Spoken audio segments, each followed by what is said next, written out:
This episode took way too long to make. The script alone was just finished about a week ago. I'm sorry guys, I had multiple guest voice actors lined up for this, and slowly they all dropped out for their own projects, so the old script had to be completely rewritten. There was a lot of other stuff that got in the way, like work and my own laziness, but now let's just begin this thing.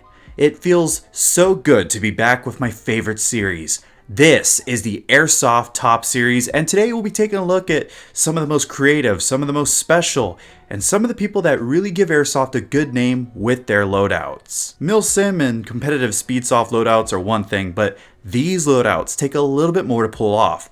Hundreds of people turned in for this one, and it took a week to narrow it down to 20 ranked loadouts. But I'm telling you this now, there is no way that I can only make one episode on this topic. There could have literally been 100 ranked loadouts, but we'll just see how well this two-part episode goes before we continue along. This is the top 20 unique Airsoft loadouts. This episode couldn't have been done without the Airsoft Heretics page. I'll link that group down below because most of these loadouts were submitted on that Facebook group, so be sure to look them up and join up. Alright now, let's do this. Number 20 and 19 go to Jared and Jacob. These two are not to be taken very serious. After all, Jared's loadout is just a joke. Don't have a good joke loadout to get a few giggles out of a few players? Well, just get a box, some markers, a pair of scissors, and bam! Maybe you won't pick Doodle Bob as your new skin, but here's the other option that I at first didn't think much about until Jacob filled me in. This is the budget version of a Brewster body shield that was produced by the US during the First World War. A neat touch that I'd say was put to this was the ASG Mac 11 with a 2500 round drum magazine.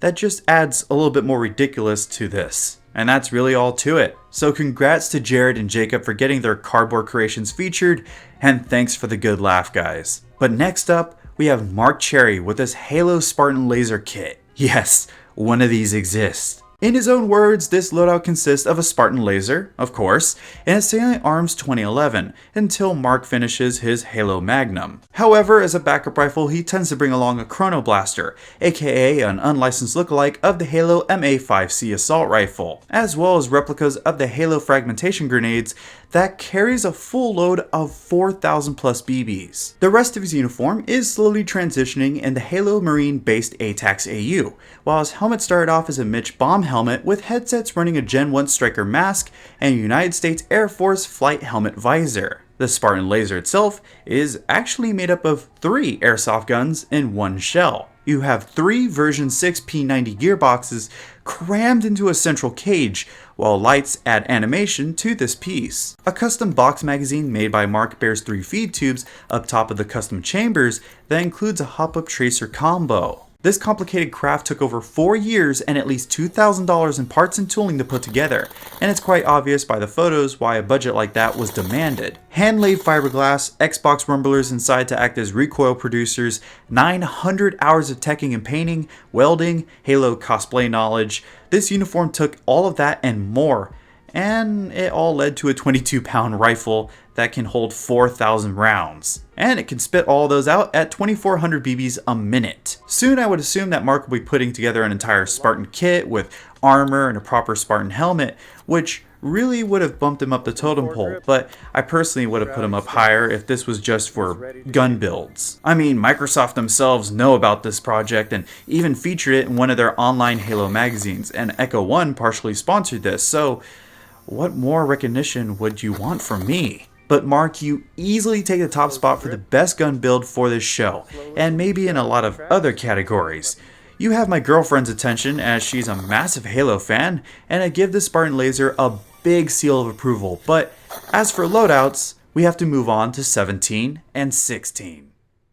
For our 17 and 16 spots, we have 2 more simple but fun alternatives to make Airsoft a lot more fun, with some video game and even archery themes, starting off with Mark Hill for his Fallout Vault suit. I don't even have to explain why people love this kit so much.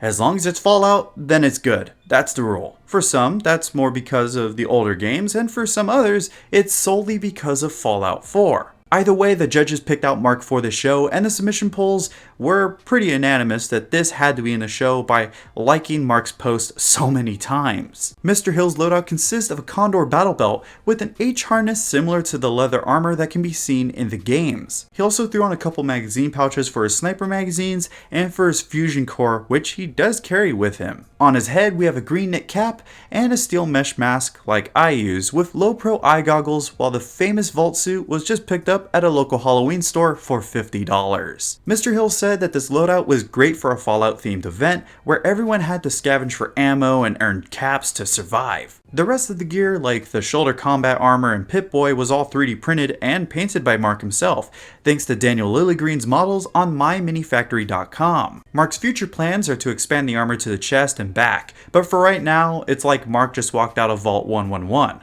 Not bad for $150. On to something completely different now, we have Aiden with his Airsoft archery kit. Now this is where stuff gets fun. Just in case you're doing too well in the field already, Aiden here just added some more challenge to how Airsoft can be played. Archery is just a fun way to mix things up from the mundane AEGs out there. And like Aiden said, he's not the only one out there playing like this. Shout out to Artemis, by the way, another archery soft player. The bow has no hop-up, and it feeds from a hopper like a paintball gun would. This means limited range and a 70-pound draw on top of that, which really adds even more challenge to archery soft. But when you get that hit, it feels amazing, like you're the ultimate hunter. Or at least Aiden told me that. Besides that bare compound bow that he picked up from a police auction for $90 and an arrow gun bow to paintball conversion, Aiden runs a pair of Magnum Stealth Force boots, knockoff Cry G2 pants, a SpeedQB battle belt, and dump pouch with Phantom Gear magazine pouches attached. We have Matrix Cobra Warrior body armor present, some unknown sports forearms, and a Sly Prophet mask. I've only seen one other player with a bow like Aiden, but I'd say that Aiden has this loadout finalized and battle proven. I admire the want to make the game more challenging for himself, and I respect anyone else doing the same.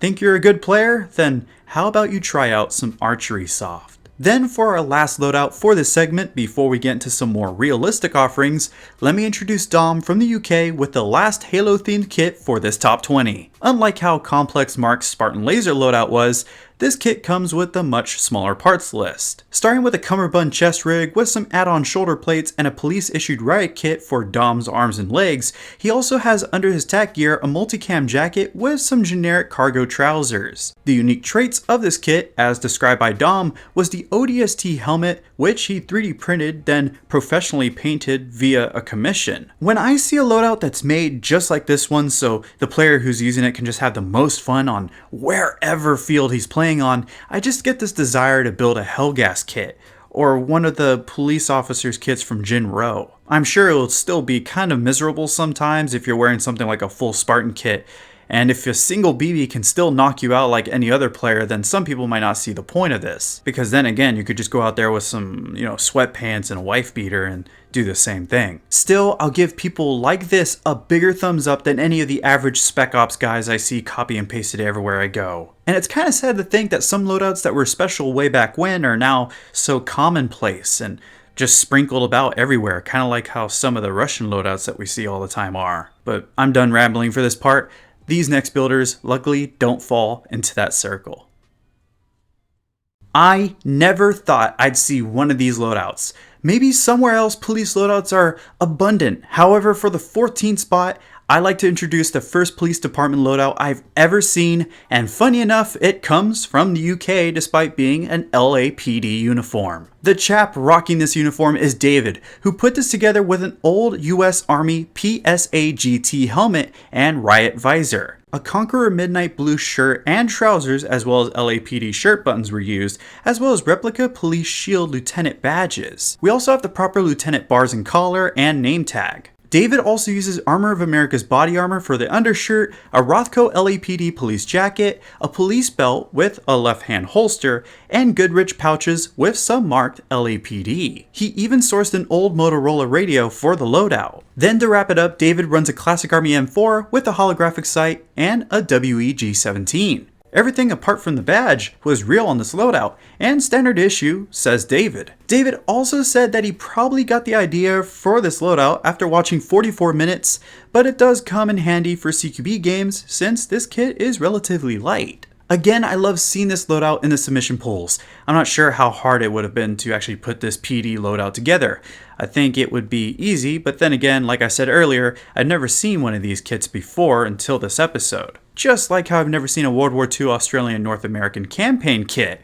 Yeah, that's a little specific, but taking a 13th spot is Alex, as he returns to the Airsoft Top series with another themed kit, and what a great one to turn in. Alex should be known on this series for always turning in some great period correct guns. However, this loadout was put together because Alex thought this would be great for summer games because it's light and it was relatively cheap to put together. The parts list is also pretty short because it only consists of 1941 khaki drill shorts and shirt, British long socks and desert boots, 1937 pattern British webbing with ammo pouches, a shovel and cover, a canteen, and a haversack. And until Alex can get a Lee Enfield, he uses a 1928 Thompson to conclude this dated kit. I personally liked how basic it all looked, and I could understand how breezy this loadout probably is on a hot game day. Being from Texas, where summer games can sometimes be a hospital visit waiting to happen, I just really understood why a kit like this would be such a good idea, and what a unique version to pick as well. I like this, the judges like this, and of course a lot of other submitters like this loadout, which gave Alex the 13th spot.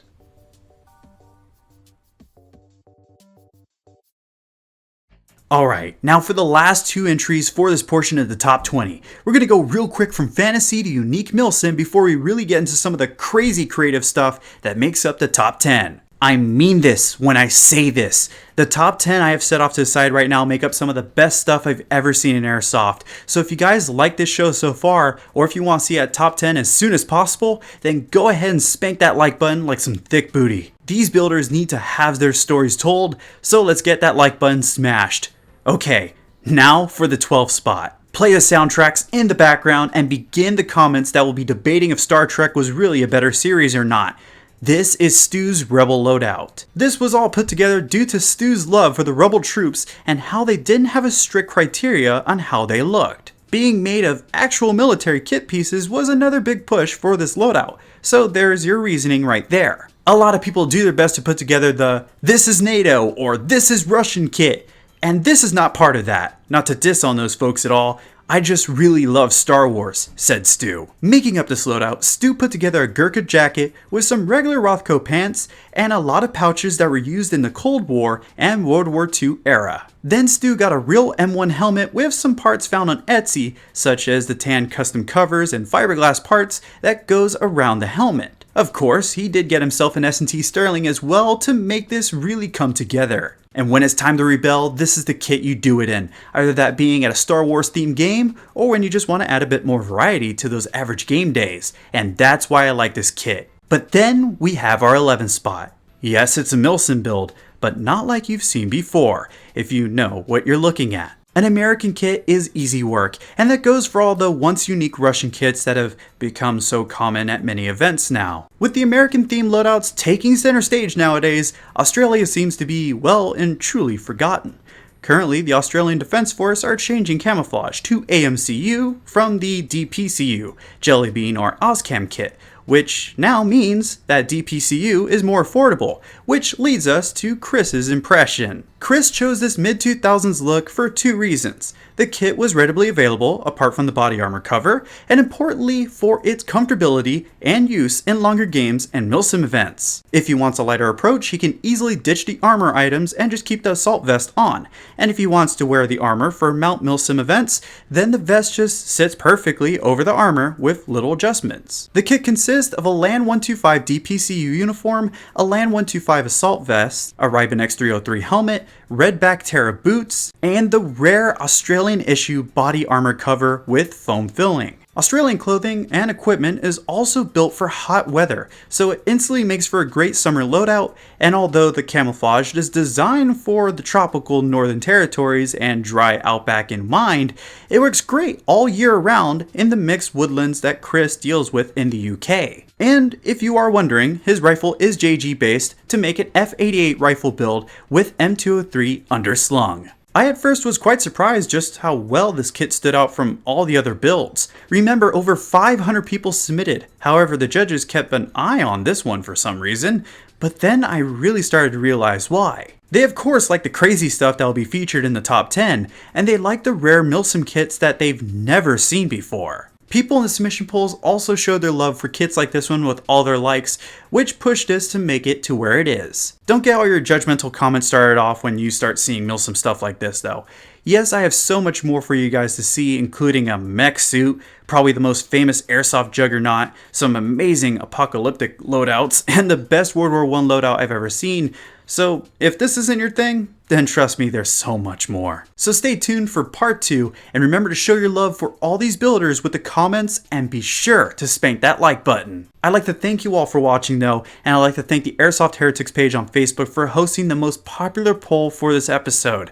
And I'd like to thank every single person who submitted for this rendition. This has been the most complex countdown I've probably ever done, and I hope you enjoyed it so far. But until that next video drops from the city of San Antonio, this has been Scott Hollenbeck, and I'll be sure to see you all next time.